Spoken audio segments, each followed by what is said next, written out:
Biden की चेतावनी के बावजूद रूस के हमले रुक नहीं रहे हैं। रूस के हमले जारी हैं और ये हमले बढ़ते हुए नजर आते हुए दिख रहे हैं। खेर्सन शहर पर रूसी फौजों का कब्जा हो गया। सीरियल धमाकों से रात भर कीव जो है वो दहला हुआ नजर आया। लोग अपनी जान बचाने के लिए बंकरों में छिपे हुए हैं। जो सुरक्षित स्थान उनको नजर आ रहा है वहां पर छिपे हुए हैं। लगातार वहां हवाई खतरे के सायरन बजते नजर आए।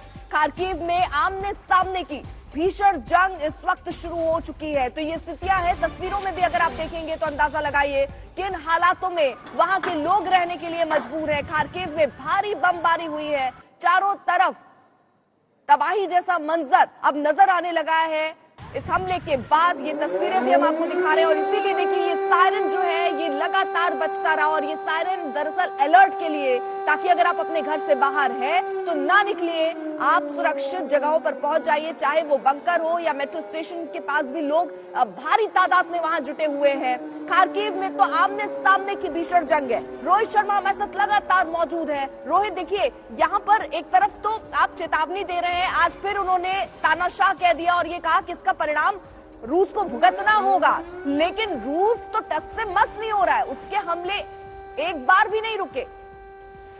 देखिए, पहले दिन अर्पिता जब इन्वेजन हुआ तो उस टाइम इंटेलिजेंस कम्युनिटी ने यह शेयर किया था कि बहुत ही क्विकली और स्विफ्टली जो है रशिया कीव को कब्जे में ले लेगा और ईस्टर्न वेस्टर्न जो है पार्ट्स उनको अलग कर दें, लेकिन ऐसा हुआ नहीं है।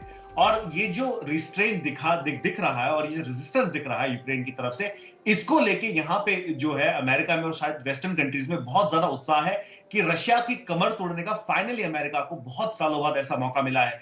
तो कहीं ना कहीं मुझे लगता है कि जो बाइडेन और पूरा वेस्ट ये कोशिश कर रहा है कि अगर यूक्रेन इतनी अच्छी तरह से मुकाबला कर रहा है तो हर सैन्य मदद उनकी की जाए। और रशिया के लिए बहुत बड़ी प्रॉब्लम यह हो रही है कि उनकी जो प्लेबुक थी, जिसके मुताबिक अभी तक तो वहां पे एक नई सरकार आ जानी चाहिए थी, वो भी नहीं हो पाया है।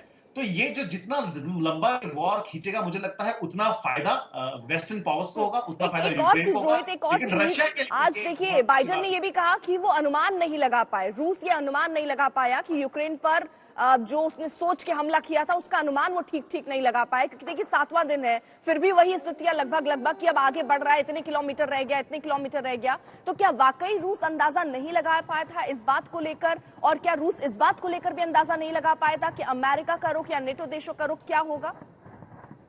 देखिए, दोनों चीजें हैं इसमें। सबसे पहले मिसकैलकुलेशन जो रहा है रशियन मिलिट्री को, तो हमें साफ साफ दिख रहा है कि कितना ज्यादा उन्होंने मिसकैलकुलेट किया।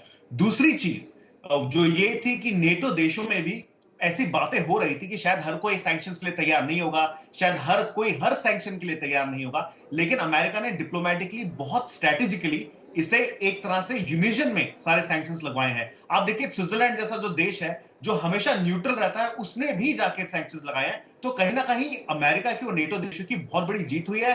और रशिया के लिए जो बार बार जो प्रेसिडेंट बाइडेन कह रहे थे कि उसे पूरी तरह से पिछले 7-8 दिनों में पूरी 30+ कंट्रीज जो है आइसोलेट कर चुकी है।